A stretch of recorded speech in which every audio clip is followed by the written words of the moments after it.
তুই আবার আইছোস? তোর ছায়া পড়লে তো আমার দোকান জইলা যাইবো।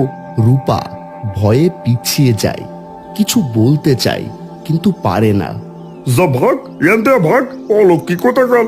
সকাল সকাল দোকানটাকে অপবিত্র করতে আইছে। মফিজের চিৎকারে আশেপাশে লোকজন থেমে যায়, হাসাহাসি বন্ধ হয়ে যায়। কয়েকজন মহিলা এগিয়ে আসে। স্বামী রে খাইছস, মা বাপ রে খাইছস, এখন কি আমাগো কপাল পোড়াইতে আইছস? তোর নিঃশ্বাসেও পাপ, পোড়ার মুখে এখনো মরস নাই। তুই এই গ্রামে থাকস কেমনে? দেখেন গো আপনারা, এই ডাইনি আমার সালের বস্তা শুইলে তো সব ফলাইয়া দিতে হইব। ওই রে সর সর, আমার দোকানে থেকে সর দেখি। লজ্জা শরমও নাই, আবার বাজারে আইসে ঢংটা খাইতে।